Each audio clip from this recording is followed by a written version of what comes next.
Hello, welcome to Lazada Insider, featuring knowledge that makes a difference. We share trusted insights, forward-looking perspectives, and exclusive expert interviews to keep you ahead of the curve. Hi, I'm your host Katrina, and welcome to Lazada Insider, Consumer Insights series. Today, we're going to continue our discussions on price and promotion with Hao from NielsenIQ, who leads the sales and product division for revenue management analytics solutions in APAC. Previously, we discussed about how the pandemic has reshaped consumers' reactions to regular price and also to price discount, and how has introduced to us a very useful framework to optimize your pricing and promotion strategies for best return, and some typical categories in the framework. So what are some examples of effective promotion strategies? What if your brands cannot really run price discount due to margin constraints? And as we enter the economic recovery from the pandemic, what are the important considerations for brands and businesses? We will answer all these questions in today's episode. Join me and continue the discussion with Hao.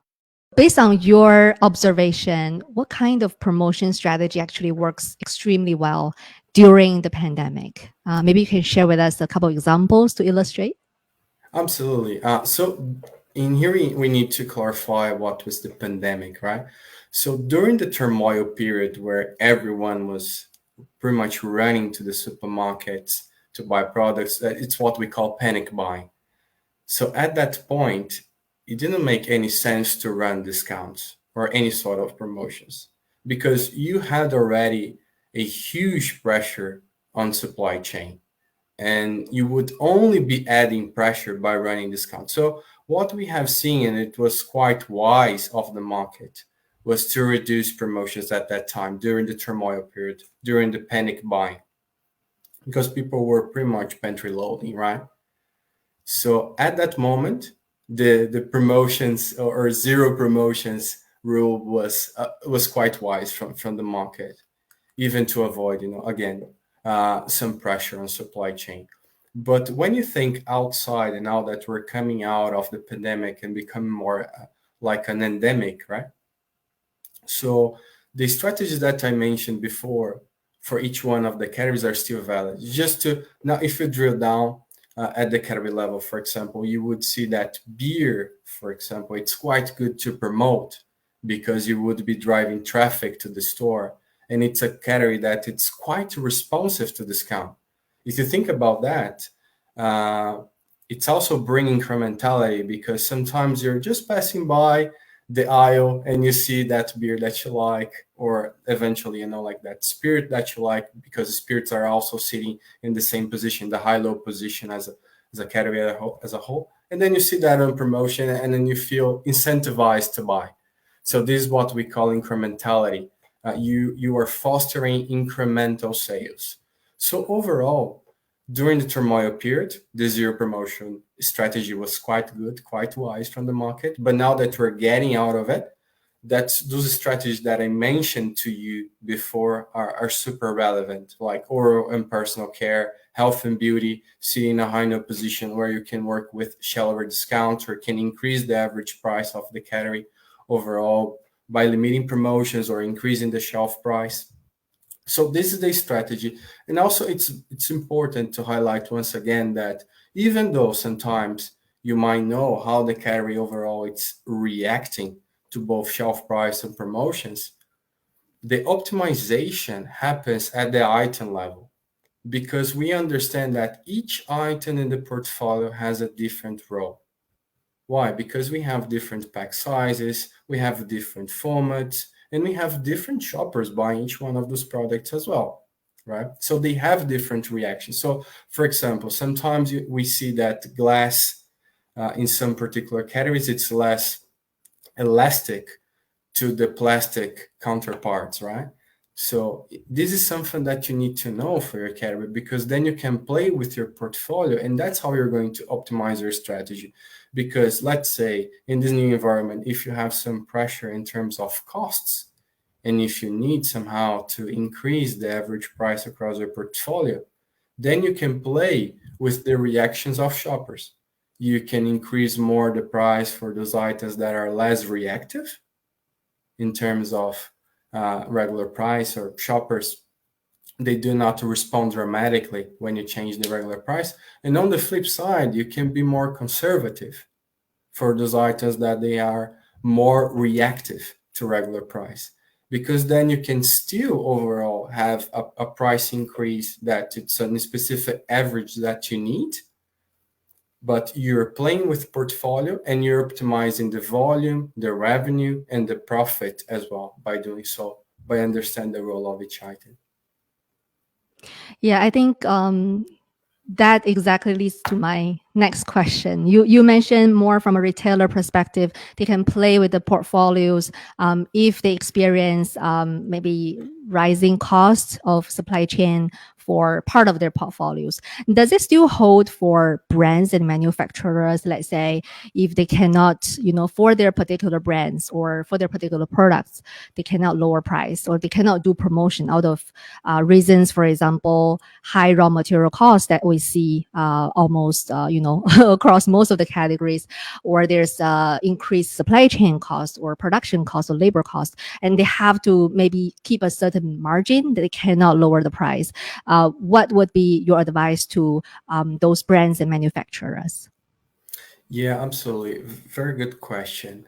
So for those brands, usually, like we were discussing before, every single item across the portfolio will have a different sort of reaction, right? So that's how we would be recommending to those brands to play with the portfolio to optimize their strategy. So again, and it's valid for brands as well. Sometimes even for different brands, you have different reactions. For leading brands, as we mentioned before, they have lower reaction to regular price, and they tend to have lower reaction to discounts as well, because leading brands, they have more differentiation, right? So in that sense, shoppers would be less reactive because they see the value, they see the differentiation. So what we have seen is that the leading brands, they have lower reaction, and the remaining brands in the market, they would have higher reaction to, especially to regular price. So now let's say if you're a leading brand, it means also that you have a very complex portfolio, which will have many items with different formats, different size. And again, and when you plot the items of that particular brand across that framework that we mentioned before, the reaction to regular price and the reaction to promoted price, again, you're going to see that some items are very good for promotions and others not that much. So we tend to think that a price increase is just a price increase per se, right? But that's not the reality. Sometimes, for example, you can limit promotions for some very particular items and still increase the average price for the brand as a whole, right? So this is a good strategy as well, like how to limit promotions to increase the average price. So you would be reducing the trade spend and reducing costs by doing so as well. But in a nutshell, what we have seen for every brand that we analyze, that's this diversity in responsiveness. You're going to see, like all that the items is scattered around, so you can play with each one of the items. And again, like that's how you should be optimizing, thinking about every single item, because you came up with every single item in your portfolio for a reason, right? Like for that, there's a consumption pattern over there for that particular item. So for that reason, shoppers are also reacting differently. So you pretty much at some point shaped the behavior. Now you need to leverage the behavior that is shaped. For a brand that all the items have the same reaction, then you need to think about your portfolio. You need to think about assortment optimization. Perhaps you are at that point that your items, they do not bring differentiation when they don't bring like any unique differentiation. So in that sense, you need to delist some items of your portfolio, or at least consider that, because also you would reduce the pressure on supply chain and very likely would be reducing costs as well. So And also it's much easier, right? And we understand that across Asia Pacific, where distribution it's not that easy. You pay a lot to distribute, you pay a lot to execute, because some countries are basically uh, several islands, right? So it's hard to distribute your items. So by doing so, instead of distributing 10 items, you're distributing 7 now. You're already reducing the cost. You're already reducing the complexity of the supply chain. So overall, if you know like the usual brands, you would see diversity and responsiveness. You play your portfolio. If you find that all your items they do not react differently, very likely you're not bringing differentiation with the items that you have across your portfolio. And then it would be wise to think about the listing, or at least run some assortment optimization where you can understand which items are more cannibalistic, and you pretty much cut them off your portfolio to reduce the pressure in supply chain once again, and costs as well. I really like what you said, and I think it's a good time for brands and manufacturer to have a quick stop and think about the assortment play, and sometimes it could be less is more in this case. Absolutely. If you allow me, Yeah. so even during the pandemic, right, like the panic buying, which is very surprising, people were running to the stores to buy products because they were afraid that they wouldn't have a certain product to consume, tomorrow. Still, we saw some items, left on the shelf. So here we have a clear message, right? That you definitely need to think about portfolio optimization if you are a brand which saw, some items left on the shelf during the panic buying. It's something's just not right. And I think that leads to my last question. You mentioned about this period during the pandemic when there were a lot of dynamics going on. Now, most of the Southeast Asia countries are already on the journey of recovery. We see the vaccination rate has been increasing from Q2 to Q3. Now, roughly around 60% of the population here at least get one dose of vaccination. That's a good sign. So we see government are starting to actually releasing and easing the restrictions. And then, we are actually on the journey of economic recovery. So what are your advices to businesses on the pricing strategies, especially during this recovery time? And Well, if you could share a little bit insights, beyond that, what should business do? That would be perfect. absolutely. Yeah. First of all, it's so good to see that this is happening, right? Vaccination, it's going on. The trend, it's up. It's so good to see the people with their freedoms once again. Well, in that sense, like I would leave three main messages to manufacturers and also retailers, to all players of the market.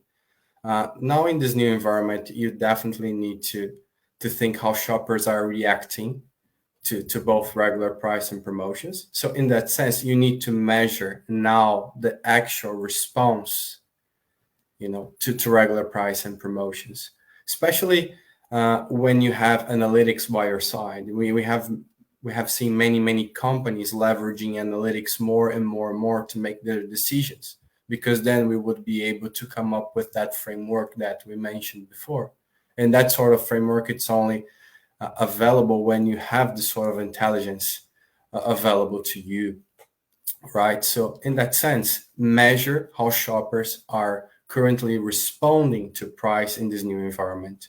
You definitely need to rethink some of the research that you've made, because as we said before, the reaction it's lower in terms of regular price, and the reaction it's higher in terms of promoted price. This is what the models it's indicating to us.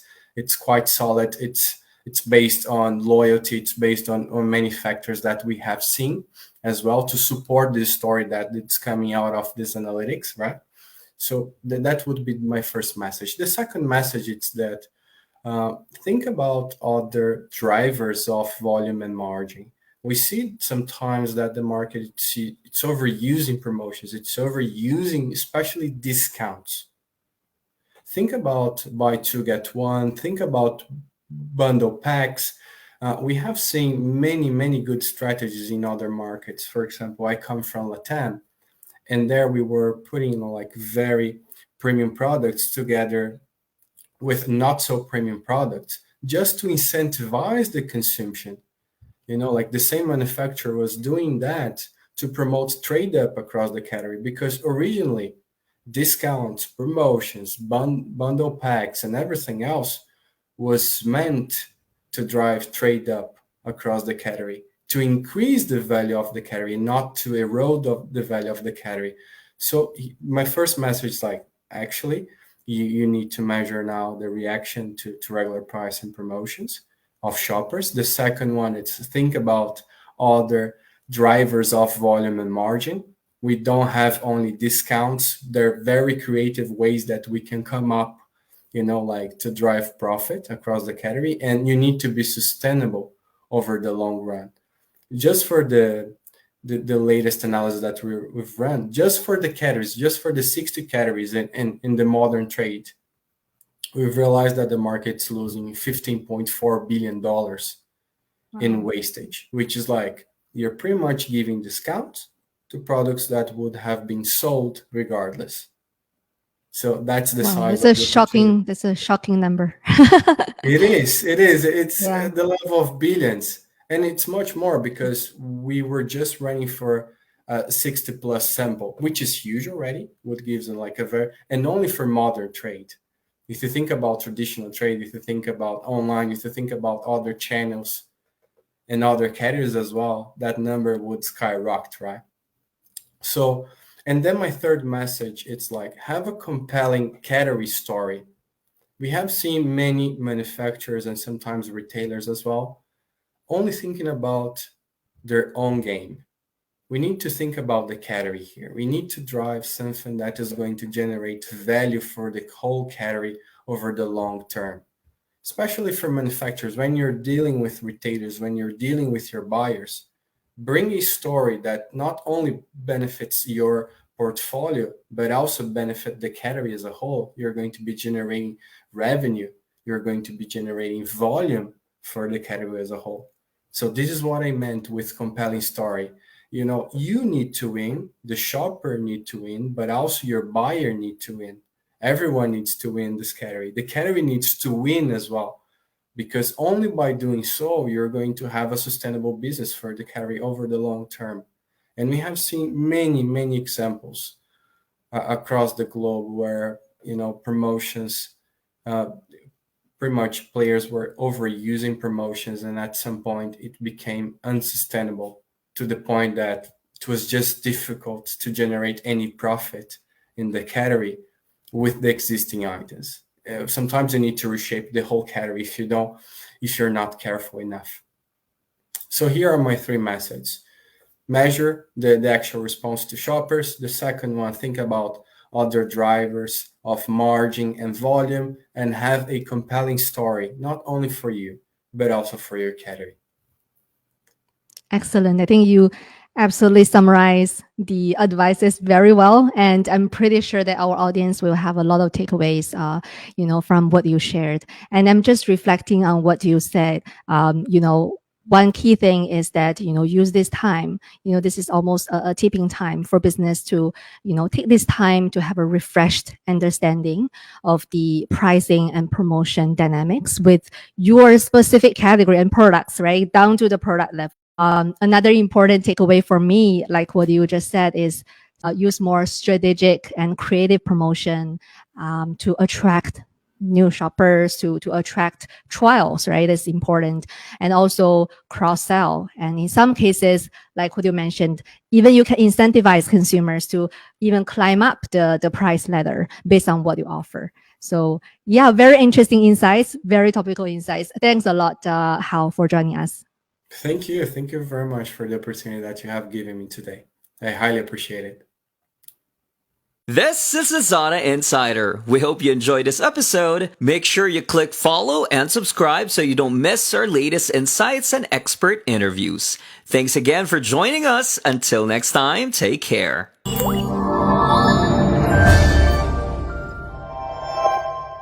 Lazada.